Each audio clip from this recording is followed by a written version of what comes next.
And here we are again for our next episode of the Gospel of Wealth as we cover the book Thou Shalt Prosper by Rabbi Daniel Lapin. My name is Munyumba Mutwale. I am your financial advisor and your investment analyst. And I am followed here by your wonderful and dear, we'd say bookworm, but loving guide and coach and everything. It is Bupe, the Mindpreneur. Happy to be here. How are you doing, Munyumba? Fine, thanks, fine, thanks. As we soldier through the battle that we call load shedding to bring in loads of information to people. I know it's hectic. As you can see, I'm having it a little harder than you are right now. You look bright and here I am sitting in the dark, but No, we'll be it'll fine. find me. Nobody will know I'm actually in the middle of load shedding. I've Chilling. just I've been in it for about 6 hours already. But here Oh we are. man. But here we are, and we'll power through. We'll power through. We're here to deliver today's conversation to everybody who's joined us. We are going through the book "Thou Shalt Prosper" by Rabbi Daniel Lapin. We touched on chapter 1 or commandment 1, which was respecting the dignity and morality of business. And to me, that was an eye opener because it challenged me in terms of everything.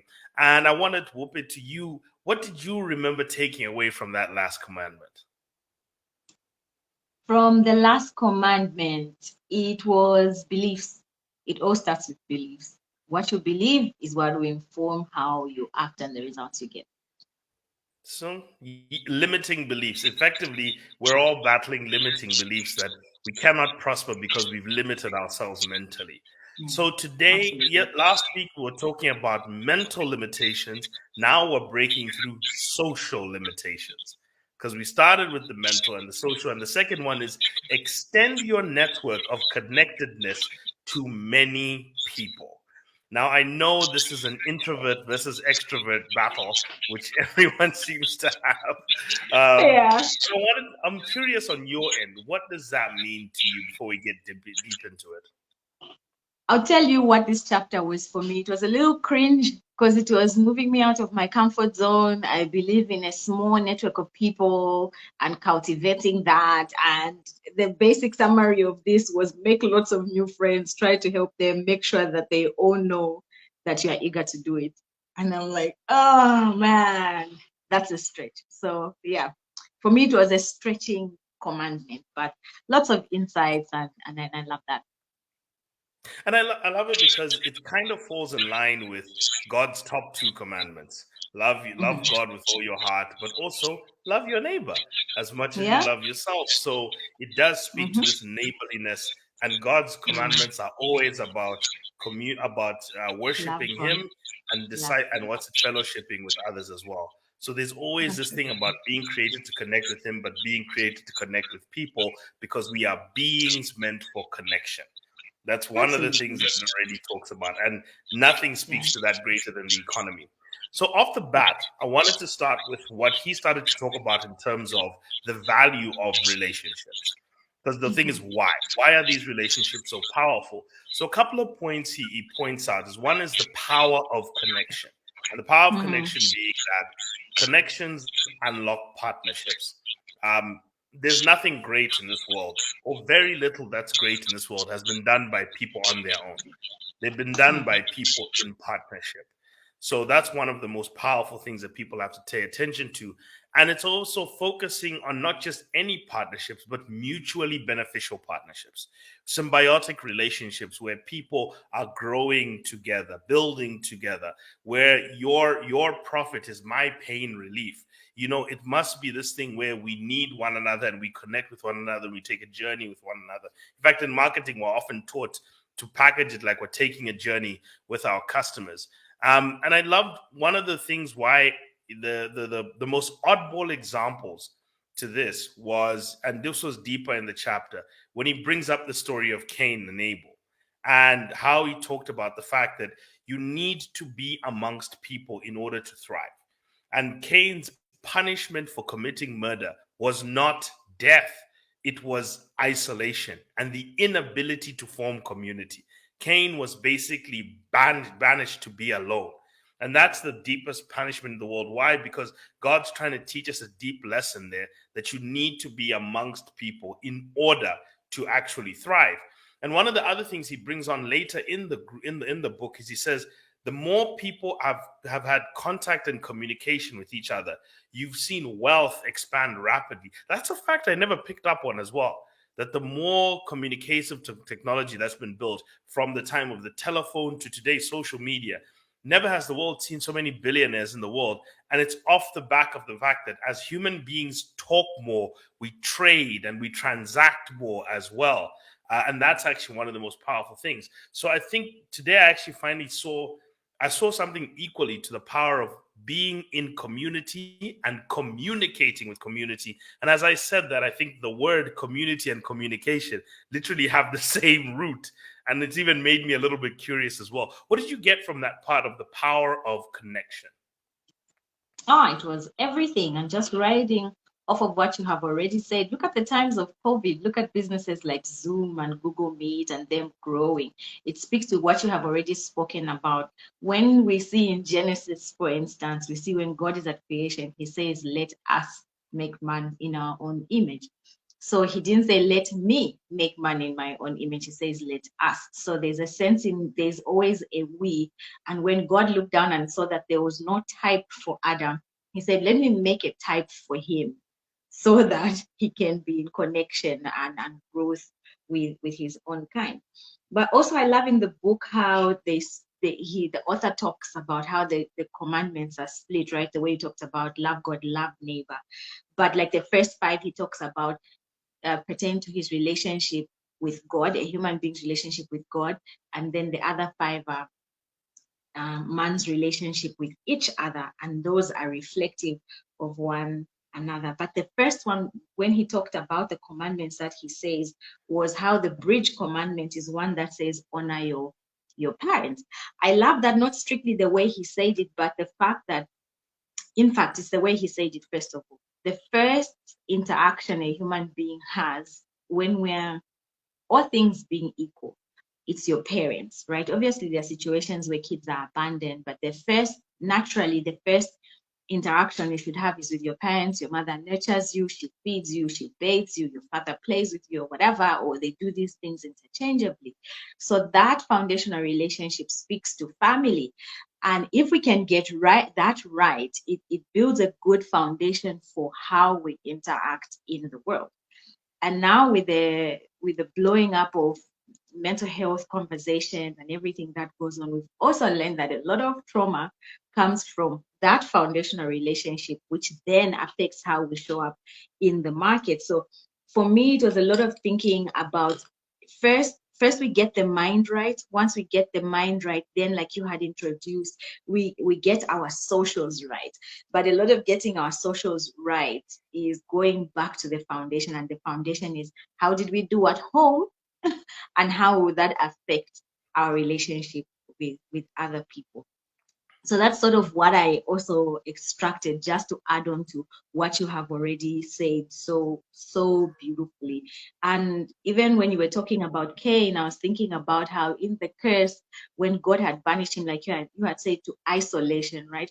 There was 2 ways Cain would have made a living, like the book says. He could have made a living by tilling the land for something to grow. But God said, if you work, nothing will grow out of the land. The next thing would have been, okay, build something on the land and do economics. But you can't do those economics if you are banished to wayward living. So he couldn't settle, he couldn't connect with people. Therefore, he couldn't build wealth. So it speaks also to the importance of connections. And back to COVID, it's just how much we had recorded, the cases we had recorded of depression, because people were not in contact. The number of suicides that were recorded because people were not connected. But to learn that a big benefit of this is the fact that we can build wealth, that was, for me, was like, wow, maybe that was the missing piece, because I like to keep my not my circle, but my close circle really small, and learning from the example of Abraham in the book, where his close-knit circle was 20,000 friends. I'm like, that's a bit much. That's a bit much for me. He was evidently an extrovert. He was evidently an Yeah, extrovert. yeah, yeah. Abraham was definitely an extrovert, and yeah, yeah. But yeah, that was the connectedness for me. A lot of wow moments.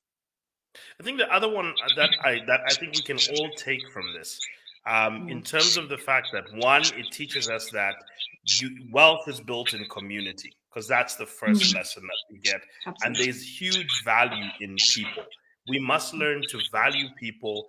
What I also loved about the Ten Commandments is it teaches us to value people out of respect for God, not just out of respect for out of trying to gain something for ourselves. Like, for Mm, example, he connected what's it serve God alone with, mhm, once you acknowledge God, that he is God and your true God, then all his creations are to be cared for. So in other words, you don't kill his creations because you acknowledge him as your God. So there's that interaction of, I treat people well because these are creations of God, these are of course. children of God. Okay, and that's a kind of way to approach it in a very genuine way, which we'll talk about a little bit later. But what one of the final like big things out of valuing relationships is also that transactions happen amongst relationships. One of the Mm, things people need to understand is that transactions are very strong where people have built relationships with one another. That's why referrals are very powerful. If someone refers you, if say, let's say a friend of mine told me about your service, so I'm coming to you, it's because there's a relationship established, and now you're vicariously connected to that, and a trust has been built as well. And simultaneously, one of the things people need to understand is that each new friend that you get in this world then even opens you up to even more relationships, because being referred to by a friend of a friend is how businesses grow at the beginning. I'm sure, Wupe, in your braiding business, you probably figured out that a friend of a friend is how this started. And it's the yeah. same thing even for me, a friend of a friend. So I think the first three things we need to value is community is where wealth is built. Two, Mm, value people, not for gain, but just out of your spiritual respect. But three, your wealth comes, what's it, transactions happen where people feel comfortable and they feel like they can trust you and they can do business with you. And that often requires some form of a stable relationship built. In fact, you see this with customers where at the beginning they'll do a tiny transaction with you. And then later on in life, they start doing bigger bigger, bigger. transactions with you the Yeah, more they feel they can trust you. absolutely, absolutely. Yeah, agreed. So people Right. bring wealth. Point number one: connections bring wealth. Yeah, you have a wealth in thoughts, and then you have a wealth in people. That's those are your first two. But the main drive I wanted to look at today, and I think taking a different approach, I wanted to look at 5 pillars that he talks about to building your network of connectedness. So we've seen the value of it. Well, then how do people go about it? So the first one he talks about is to approach it with high energy. Now, here he was talking about the fact that you have to cultivate relationships for out of the joy of connection, not just personal pain, personal gain. So he's talking about just Mm, genuine connection, like you genuinely like to connect with people. people. Okay. And this, I think Rick Warren also pointed out, says you require regular interaction. It says it's also good, by the way, to have relationships with obligations in them. Have you exchanged gifts with one another? People who you exchange gifts with are often people who you can cultivate relationships with. People who you've shared experiences with are people who you can cultivate connections with as well. People who you share meals with are people who you can cultivate relationships as well. Phil Knight actually said that before he hired anyone to join Nike, he first had to have lunch with them just to even see this person out of the first 10 people that he picked. So it's a lot of it is some sort of sharing gifts, sharing experiences, sharing meals. Some sort of sharing creates that first unique kind of bond.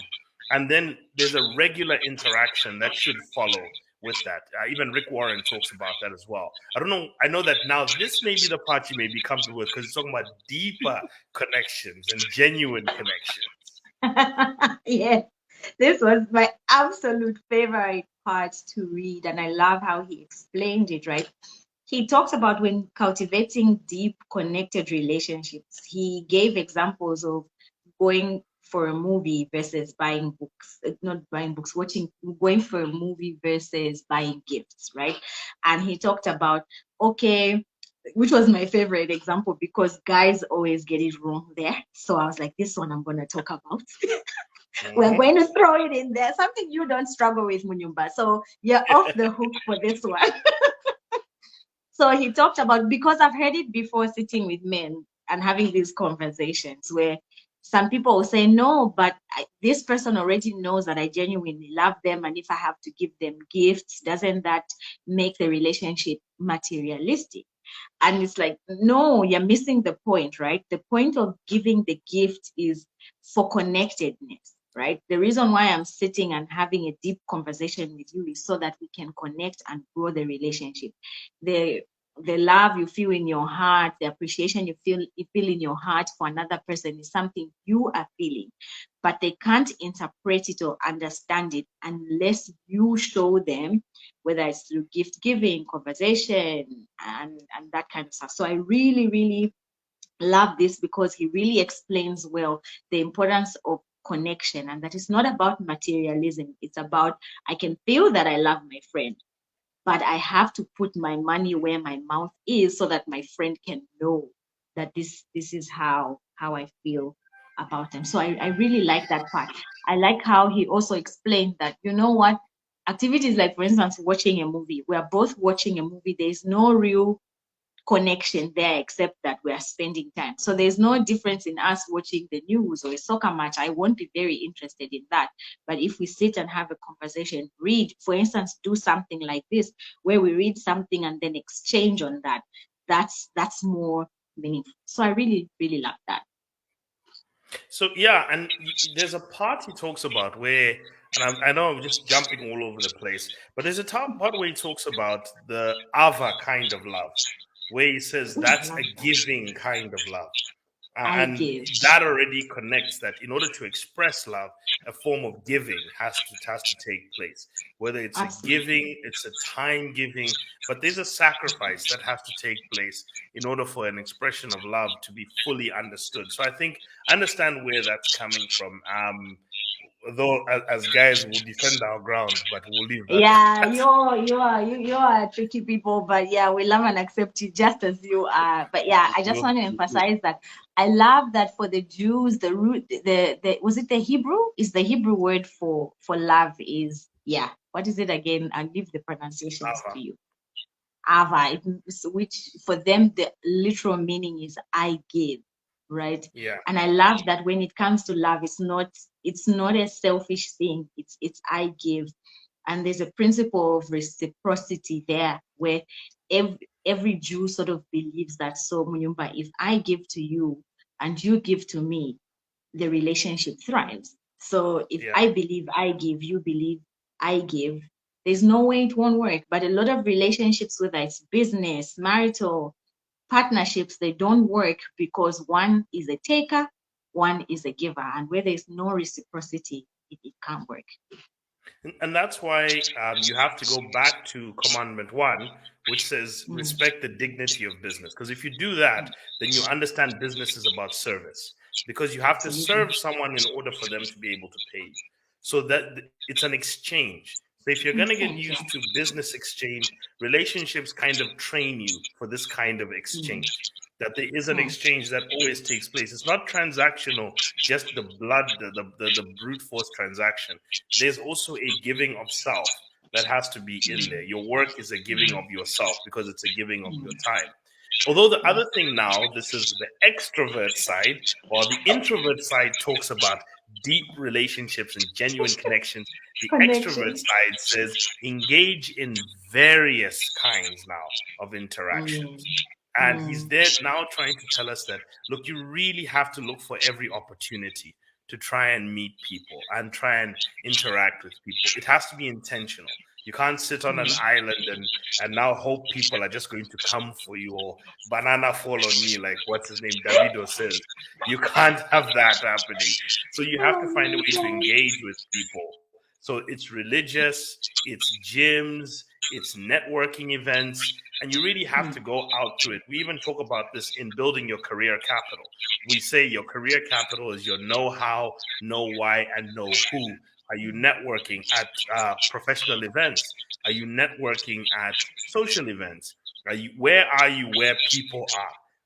And it doesn't mean you have to become the town groove, but you just have to step out a little bit in order to get that. Because as we've said, you have to cultivate genuine connection, not just a number of them, genuine, deep connections. So just one friend introduces you to 10 friends they have. So all you have to remember is making one friend unlocks a new network.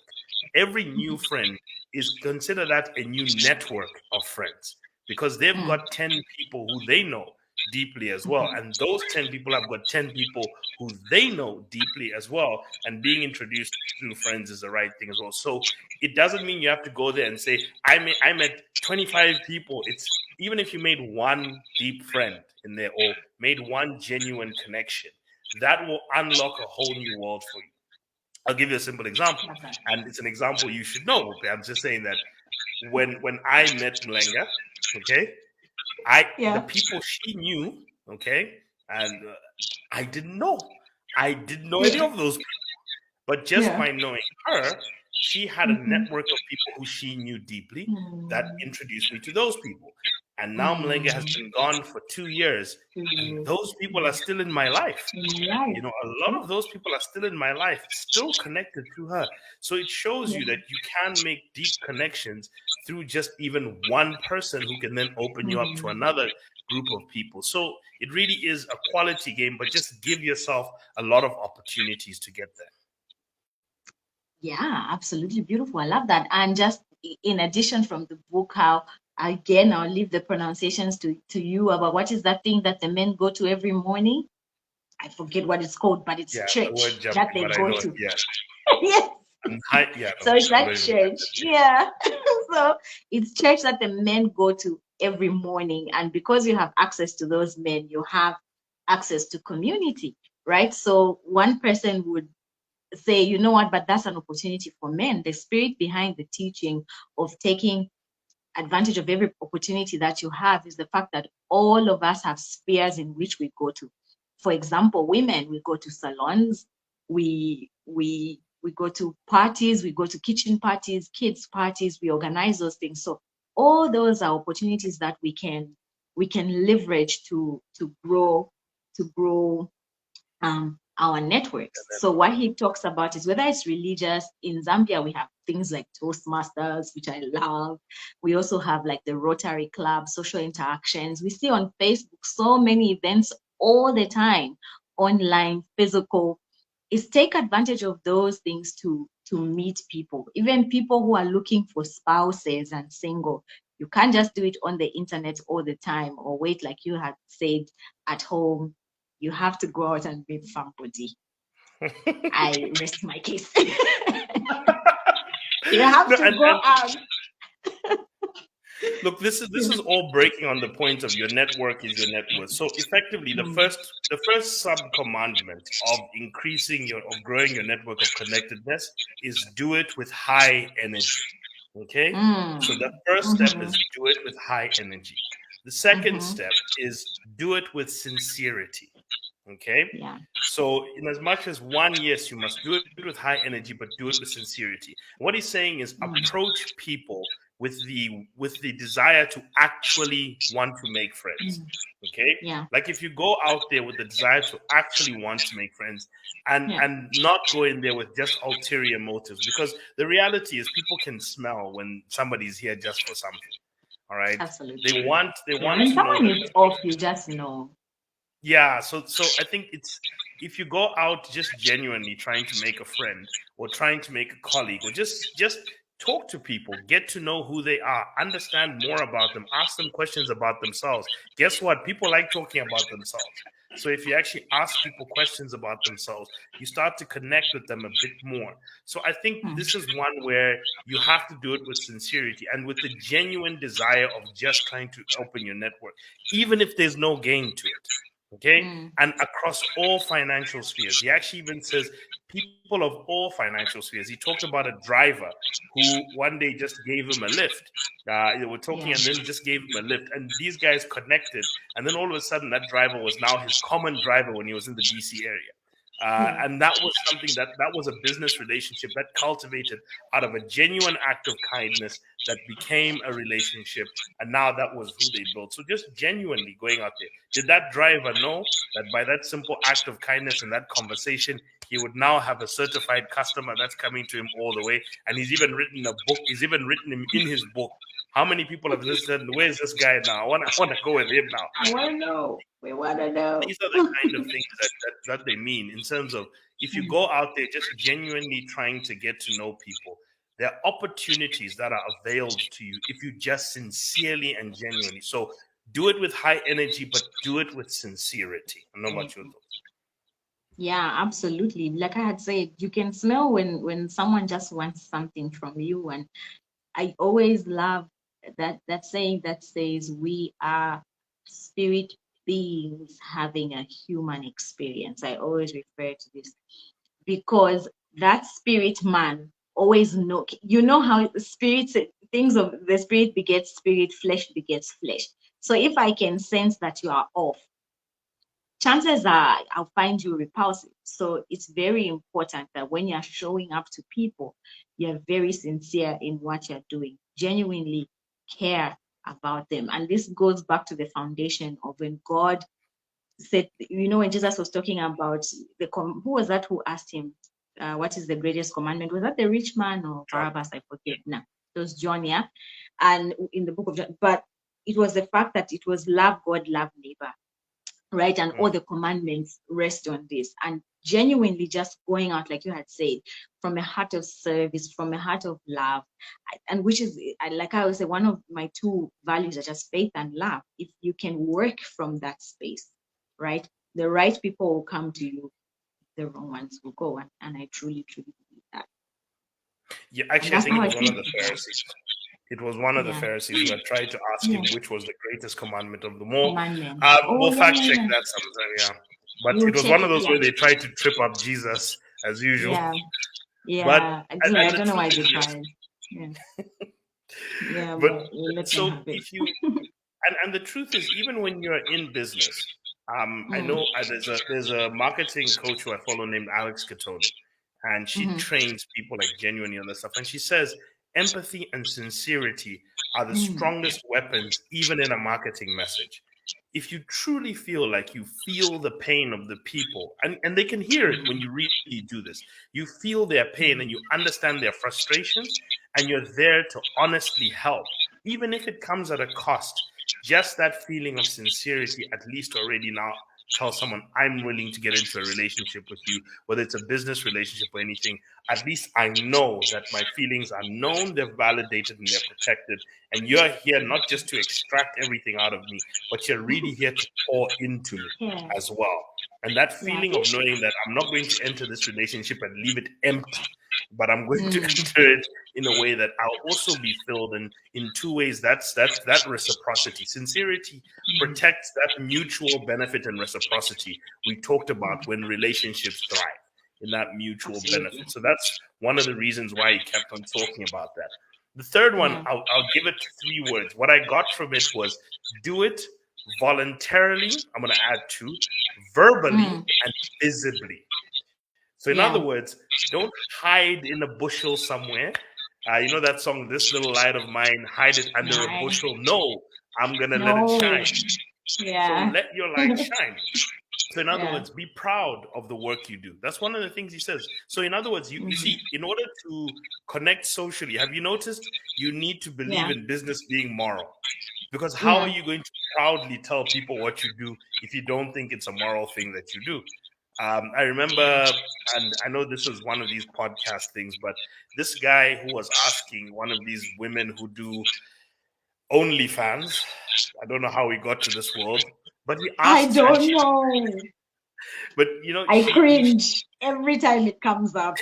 Yeah. He was saying, because they were mocking him, saying, we girls who do OnlyFans make more money than you. And he said, cool, but can you tell your mother and your father what you do for a living with pride? I remember and that. Yeah. and they struggled. And he said, yeah, that's the difference. No matter how much less money I make, I can tell my mother with honesty what I do. I can tell her with pride what I do. So you have to believe in the morality in order to spread it well. Okay? Because prosperity, and I think people have to be very careful. Prosperity is not, it's a financial thing, but it's financial plus many other aspects of your life. So you have to really prosper in all ways of your life. So one of the other, so here he talks about being proud of what you do, and to the point where I think he talked about the fact that Jewish professions were often associated with the name of the person. So you would be John the tax collector, you would be Peter the fisherman. And actually, in British culture, most people don't recognize those English surnames are actually professions. That's why Smith is such a common name, because it was the era of metal fabrication, and those are called smiths. A blacksmith, a metalsmith, those guys who forged things. So in the UK, they used to do the same thing. Their names were either, if you were nobility, it was the region which you oversaw, or if you were not nobility and you were a commoner, it was the profession you did. That's why names like gardener are common in the UK. That's why names like banks are common in the UK, because those are actual names. That's why you get names like George Farmer, because he was George the Farmer. So that's where those names come from. So being so proud of what you do that it's synonymous with your name, that when you speak your name, the next thing that rolls out is the pride you have in the work you do, because you believe in the morality and dignity of your work. That now opens you up to telling your friends telling your network how helpful you can be and how you can be of help, and offering them, basically saying, look, this is the way I can help people. If you know anybody who needs my help, shout me a holler, tell them about me, and also let your network know how you can be useful to them without having to expect anything in return, because maybe you're the person who bakes cakes, all sorts of things. So that pride in that morality you have now opens you up to communicating with your network. And just one last thing, Patrick, but David said this. He said, imagine if you had $1 million in your pocket. And he says, open your phone book. You probably do. Because if you just told people what you do and communicated with them a little bit more, you'd have a lot more opportunities being availed to you. Yeah, and just one addition to that, right? The opposite of that, whenever you feel like you're not proud of what you do, I always say go back into it. What is the why? Why do you feel that way? And when we're reading through the book, I saw a part where they say he is just A or she is just A. So if you don't belong to the more elite careers, right? Uh, they would say, maybe, I don't want to mention a particular career, but if you're not in one of those big careers, people will say, oh no, that person is just A. But you're not just a person. You're providing a service, you're saving a life, you are changing a life. So a lot of people get stuck there because they don't believe in the value of what they bring to the workspace and the business space. So we always have to go back into the why. Why do you feel the way you do? And if you can change the narrative of why you feel the way you do, it will help you show up differently, more confident. And it takes me back to chapter 1, where we talk about believe in the, like you have said, the morality and dignity of the business that you do, that you are serving people, that you are doing a good deed, no matter what work it is that you do. And one of the things to add to that, if you want to feel positive about your work, don't focus on, and he also says it in this chapter, don't focus on where you work, focus on how you help. Okay? Focus on Yeah. what you do to help people. If you focus on what you do to help people, then you'll actually see that. And if you can't, and if you truly want to understand the why of your work, my advice to anybody is meet the people who benefit from your work. Like sit down and talk to them, and you'll see it. I remember I had a friend who their housekeeper, I think, wasn't taking their job seriously, and she was saying, you know what? I wish she understood how important she is, because I cannot focus at my work if I don't know that there's somebody here to kind of take care of things here. You see, this is a person who's relieving me of the stress of having my mind split between my work and my home, so I can have peace while I'm working and do it with focus and come back here. So every job is nobody hands over money without a reason, okay? Unless they're just gambling. And even that, there's probably some crooked joy they get out of that. But nobody just It's hands trying over to money get without. rich. There's a reason. They think they can get rich. Yeah, but they're not It's always a delivering on that. That's the motivation. problem. They're not delivering on it. So I No. would say, so be verbal, do it voluntarily, do it verbal, and do it visibly. Be proud, be open to say, hey, this is what I do. If you need my help, I'm right here. And if you know anybody who does, I'm right here. My hands up right now. So, as we said, do it with high energy, do it with sincerity, do it visibly, voluntarily, and verbally. Like, make sure you say it. And the third one is focus. The fourth one is focus on quality. And I think this is where the introverts will celebrate again. Because he didn't say take on any old relationship. Things like the customer is always right. You need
Yes, and we're back. So the main thing we wanted to, why I was saying that do it with quality. This is for the introverts who will celebrate now the fact that we're looking for quality. You don't just focus on all sorts of relationships; you get quality ones. Even Rick Warren in Purpose Driven Life said, "Quality over quantity in fellowship." This is why he says small groups are better than mega churches. You can be part of a church, but you really must be part of a small group because you need to build an intimate relationship. Even in marketing today, they say it's better to have 1,000 dedicated followers to your business or to your social media page than to have 100,000 people who just visit and follow your page. Like, actually having a subscriber is a different relationship to a follower. Anybody can just click on your page and see what's going on, but people who subscribe, who interact, who constantly come to see who you are, those are the people, those are the relationships you want to water. So he's saying you want to focus your relationships on customer behavior, rewarding those who now feel to take that step of intimacy with you with an even deeper relationship, deeper reward. Patrick but David talks about this. He says, he says not all customers are good customers. Not all are the best relationships. You want to focus on watering the right gardens. He talks about people who will give you good insights, people who will recommend you to friends, as many as they can. He says people who are willing to pay the price, because they value what you do, and you're served with a smile. He says those are the relationships you want to pay attention to, even if someone else is offering you more money. But if they're mean and they're draining and they're difficult, you really want to try and limit those relationships and focus on the good ones as much as possible, especially in the early days of building businesses. So it is a good thing to focus, especially at the beginning, on quality relationships, which goes against the business thing of just numbers. We've grown by 20% of clients, this and that. Instead of now, what's the quality of the client relationships we're building right now? And are we improving in the quality of the client relationships? And what's the percentage of quality client relationships we build? And these are across all spectrums: investor relationships, client relationships, business, just friendships. Relationships need to be focused on quality. So when he says increasing your network, do it for quality. Okay, so he said do it with energy, do it with sincerity, do it visibly, verbally, and voluntarily, but do it for quality.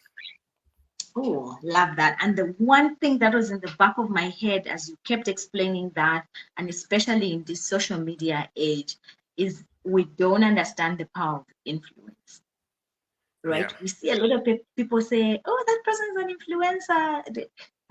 I know quite a few influencers with no influence. You know what I mean? Mm-hmm. Because like when it comes, when we talk about the word influence, is if I give an opinion, what weight and what value does it actually carry? So someone like you had said could have lots and lots and lots of followers, but how does that interpret into influence? What good is it?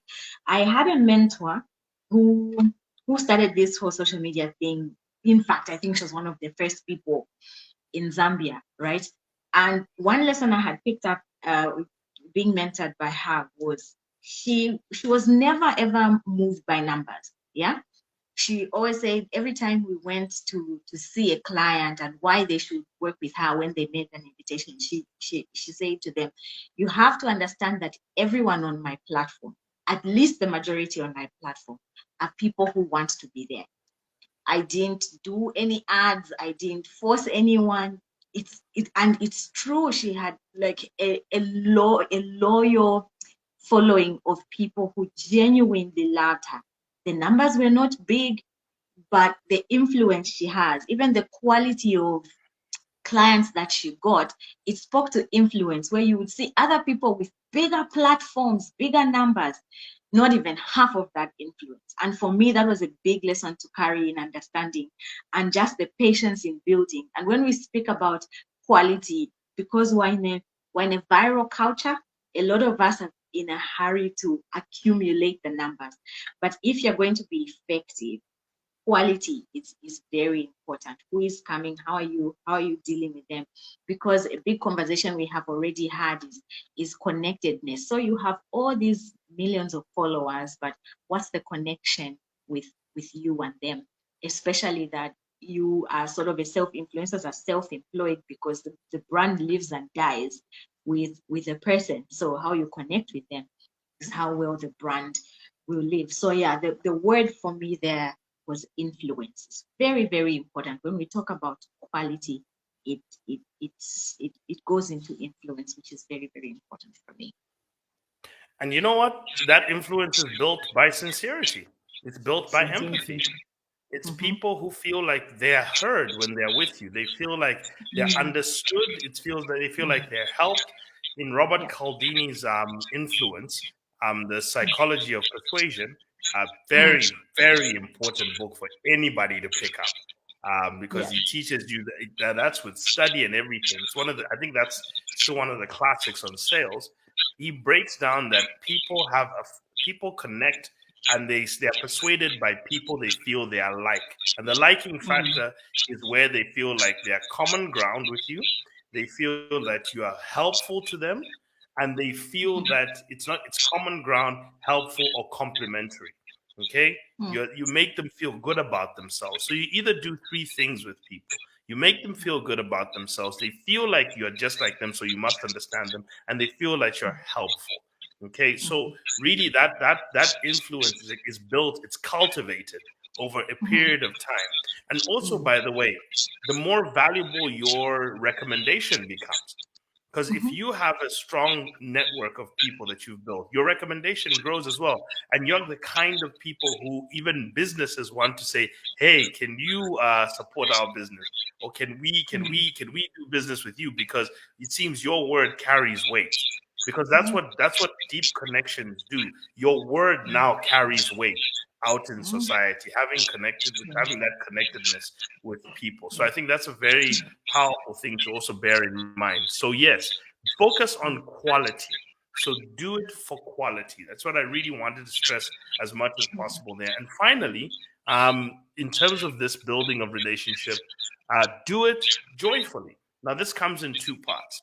The first one is finding value in actually serving people and doing it with humility. Now, when he talks about humility, C.S. Lewis says humility is not thinking less of yourself, but thinking of yourself less, so that you can now extend yourself to more people and thinking of service, helping others improve, also knowing that helping others improve also improves you. Okay? So always knowing, Booker T. Washington said, you can never rise unless you put people on your shoulders and lift them up. Yeah, so he actually talks about the fact that the best way to rise is to lift others up. So also look at lifting others up. It has an effect on making you rise as well. This is where he talks about not being a wage slave. Don't talk about where you work. Talk about what you do to help. It improves your satisfaction with people, improves your satisfaction, with your work, and you now start to see yourself more as a business. And once you go to work thinking of yourself as a business, guess what? You start to take your work seriously, and opportunities start to open up for you because you think about yourself in an enterprising fashion. And therefore, but however, most people have to think about this. The where people get lost is the moment they think about being of service, they think about being subservient. That's not what that means. Being of service means being impactful. In fact, Jesus says to become great, you must serve. He actually stressed that point. So in order to even rise in society, Jesus is even saying that path is through service to others and through uplifting others. Whatever product you use, the reality is whatever product you spend money on has uplifted you in some way. So for those people to get millions out of serving thousands of people like you, they have to uplift you in some way.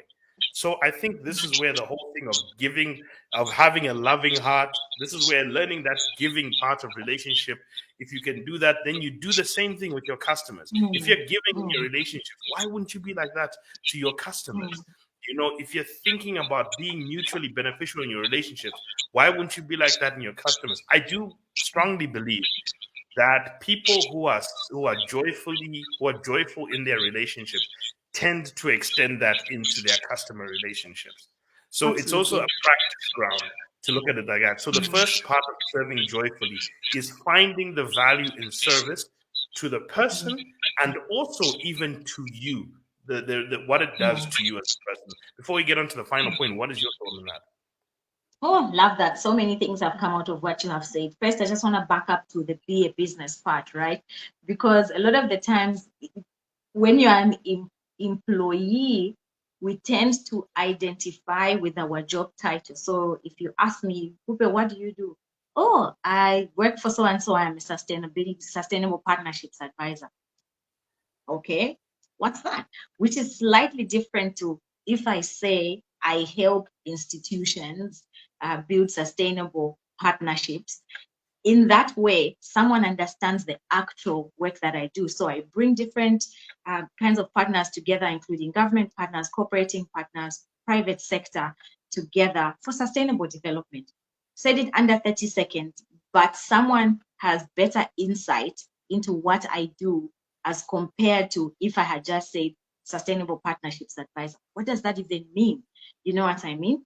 So I really love that when he was talking about don't be a wage slave. And he gave examples of how one man who just thought salary, salary, salary was different from a man who saw himself as I am working, as I am the business. Because when you sell yourself, whether you want to be a business person or you want to rise in the corporate rank, you are the commodity. And under our platform, we're constantly talking about you are the greatest project you're ever going to work on. Whether your goal, like I have said, is to rise as a person in corporate or to build a business, how you market yourself will play a high role in how you are perceived on the other side. The other thing I really loved is when he talks about service, it's as though it's a skill that can be learned. He said, love service. You can learn that, how to love service. So the only way to love service is to see your client or customer as someone who is worthy of your service. If you don't see the person on the other side, if I don't see the people whose hair I am braid, or the people in the communities where we live as people who are worthy of my time, and I want to serve them and I want them to grow, sincerely so, it will show in the work, it will show up. So I love that he said you should learn to love to serve, because it's like a skill that that that can be developed. And then another thing that you had talked about was no, that you hadn't talked about, that was in the back of my mind, was when he says learn how to serve and learn how to be served, and he talks about the power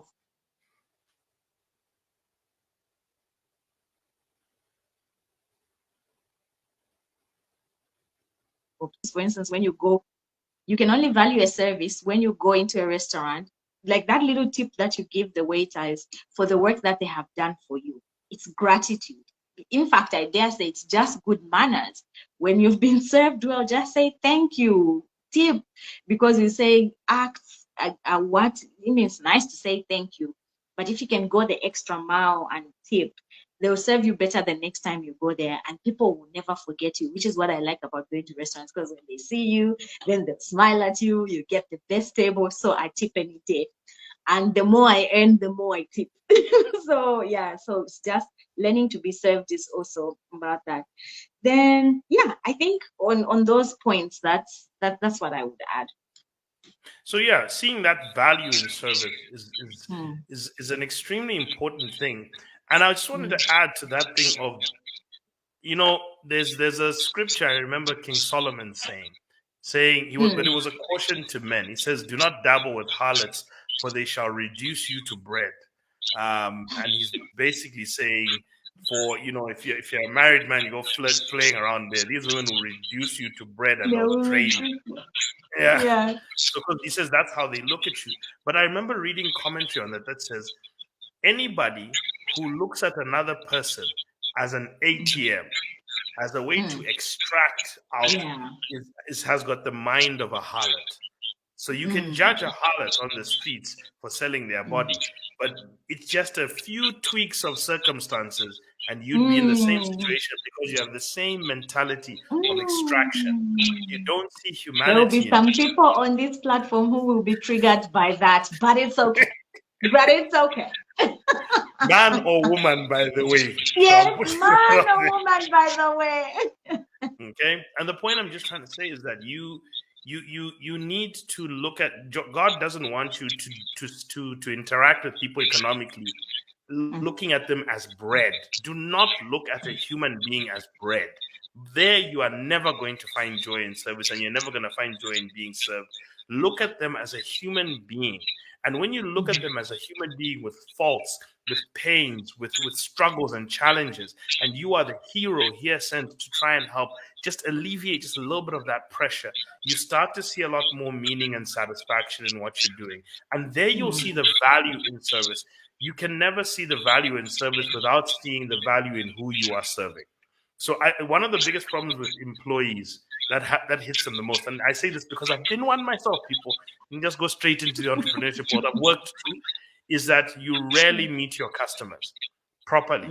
Outside of the confines of being part of some corporation, you rarely on an individual and an intimate basis meet and talk to your customers where they talk about what they're struggling with.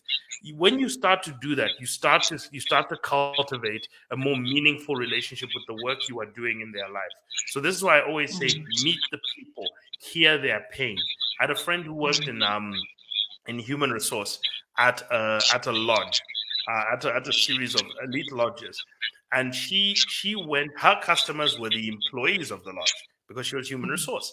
She said she understood her work, but she said when she went to the lodge to talk to them, to hear their pain, to eat with them, to see where they were sleeping and everything, she came back so excited, so happy, so joyful, because she could see the recipients of the policies she was dealing with. They're talking to them and dealing with them and seeing how she could be of impact, because every human being, Wupe, wants to be of impact. That is one of our biggest desires in this world, to be relevant and to be of impact in people's lives, because we know that if we are, we get to live in their hearts. So that's something I just wanted to add to. If you want to find value in service, talk to the people who are being served, and you will see a different way of dealing with it. And finally, be consistent in terms of this. Joyful service Sorry, also means Munyumba. Pardon? Before we move to the last point, can I just make one little addition? Yeah. I like when he also talked about loving others, not just yourself. By nature, we love ourselves, human beings. Scientifically, men more than women. Don't shoot the messenger.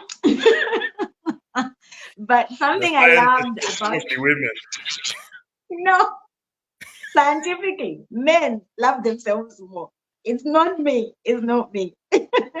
I like when he says, there's a part, I don't know if you remember in the book, where they're sitting around the table and they're having dinner and someone's eating turkey and they say, I love turkey.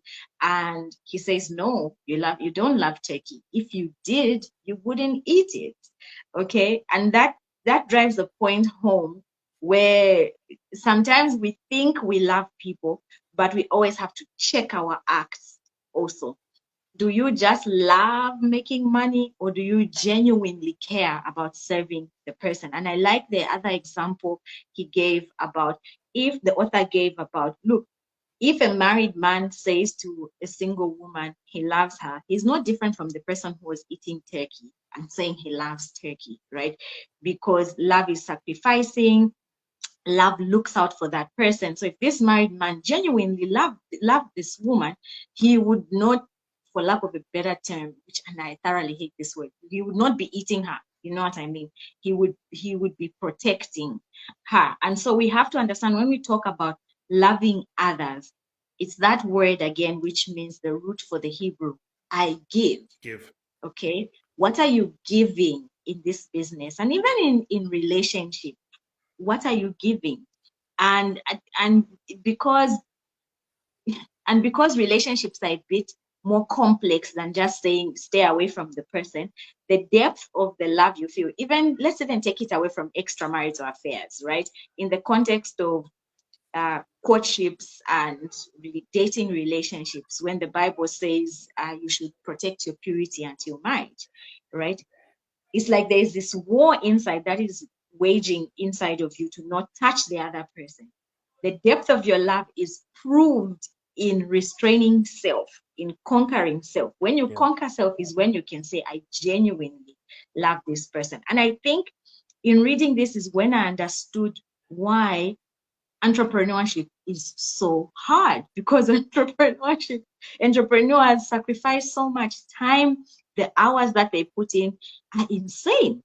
In the beginning, the pay that they get is almost zero, but they keep going and going and going and going because of this belief that they have, because they've identified a problem that they want to sort out. So that's what I loved about when he says loving others, not just yourself, because I feel like, having interacted with a lot of entrepreneurs, I see that love, and that is beautiful. Yeah, on to the last one, predictability. And one of the lessons we will learn, and I'll add nothing to that because it was perfect in itself. So one of the final things I'll add is predictability. And the reason why you also want to be predictable is that people trust what they can predict. People trust, in the end of it, over a long period of time, in as much as people like the excitement of the new, eventually we want to know what we're going to get out of this. We want to know what we're dealing with. Yes, that's why the best sales pitch is something we call the familiar surprise. It's familiar 80%, and it has just a few surprising new elements. Of surprise. It doesn't change altogether. Okay, say you're married to a man, Bupe, and all his life he has dressed a certain way. I am married to a man. Yes, you are. In this country, that's all you can be, by the way. Let's also stick to that. Thankfully. Yes. So say as you are, you know how your husband dresses, you know how he eats, you know everything. And then one day he just comes back home with a mohawk, in tight jeans, and you're thinking, who is this person? I've had those few moments, I'll tell you for free. And I was absolutely shocked. Yeah, nobody wants, you want your spouse to change in tiny ways, A little bit. not huge Yeah, ways. Okay, so that's one of the absolutely. things you want to be. So even in relationships, you want to be consistent, and also because you want to deliver consistent service, respond consistently, be consistent in the way you do things, talk consistently. People like also brand consistency, even the way you communicate with customers. They want to know that the way you communicate on social media is the way you communicate on radio, is the way you communicate all your communication platforms. You communicate with the same kind of tone and the same kind of voice. So you want to be predictable, because predictability, ironically, draws people towards you. Subtle surprises and subtle tiny changes, yes, and subtle improvements, and not just any old surprise, improvements are asked for. But predictability is also important. Consistency is one of the main things people value in any relationship. In fact, Vusi Tambakwayo talked about the fact that in order to build trust, you must be authentic, you must be responsible, and you must be consistent. It calls it the arc. Authentic, responsible, and consistent. That builds trust. When a person knows that they're speaking authentically, you're going to take responsibility if something goes wrong, and you're consistent in what you are saying. You're consistent in your messaging considerably. In fact, that's one thing I've been told by clients. They'll tell me, man, you have stuck to the same message for a long time. Even Dave Ramsey's point of sale has always been, Dave Ramsey has been consistent about what he's been saying for 35 years. These are things you have to understand. So when you are consistent, people then trust you. You may feel a little boring to people, but trust me, a lot of money is made from boring. Okay, that's just being honest here. A lot of money is made from boring old consistency. So I think that's the final of them all. I'll just rewind as we go through them before I give it to you. It's do it with high energy, do it with sincerity, do it verbally, visibly, and voluntarily. Do it for quality, and do it joyfully. In other words, serving with joy and consistently.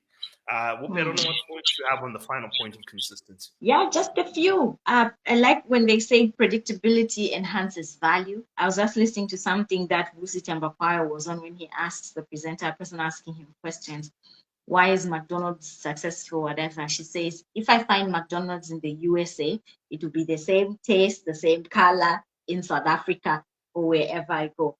And when you think about it, FNB in SA is FNB in Lusaka, same colors, same everything. Holiday Inn there is Holiday Inn here. And also just to wrap up, it's one thing that I had left out in the last point was that old adage that I think was said by Mother Teresa: people don't care how much you know until they know how much you care. And it speaks a lot also into businesses, because that caring factor still speaks to the connectedness. I connect to you, and which is the tragedy of formal education, I find, because as educated people think we know something, or because we have a knowledge of something, we feel like we understand it. But people gravitate towards us because of what you explained. They're familiar with us. We are a mirror. They relate to us, not so much because you're an economist or I'm a lawyer. None of that counts. Is I gravitate to Munyumba. I can trust his message, which has been consistent over the last 10 years, because Munyumba understands my problem. Munyumba understands where I want to go. Therefore, I can trust him. And that is so, so important. That's what I wanted to say. And I guess in summary and in conclusion, which will be my last words, is, as he says in the book, if you want to pick up one summary of everything in this chapter, it's that success in business is getting on with people. In summary, that's what it is. The simple thing I'll say is, a business is a problem solved with a product, built with a process, delivered by people.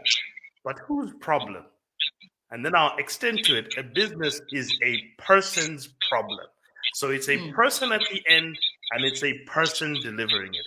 All of it has to do with people. If you take people out the equation, it stops functioning. There are people at the beginning, people at the end, people in the middle, and all of them have to operate in harmony and in sync. And so really you have to build connections where people are connected to each other. And I think what you need to understand about the word connected is we are best connected, Bupe, when not when one is extracting, when both are gaining. When both are gaining, that is the best connection. When things are flowing in a two-way fashion, that's when you understand that the best things are connected. So he's not saying expand your network of people. He's saying expand your network of connectedness to many people. So it must be connection, not just number of people in your books. Number of people you have a connection to, where there's that mutually beneficial relationship built. And these are the lessons we're trying to build. So if you want to prosper, one, you must believe in the morality and dignity of what you do. Two, you must build genuine, sincere, high energy, high quality connections with other people where you serve them joyfully. And that's where we close it. That's where we close it. This has been really, really good. Thank you, Munyumba, and thank you for everyone who has joined us. For everyone who is reading or just listening, do put in the comment section, what are your takeaways? Are you going to read the book? And how are you finding the series? Is it helpful? Give us feedback. We would like to know. Thanks again, Munyumba. This is always so good. Thanks again, Bupe. I'll see you next time. Next time. Shit.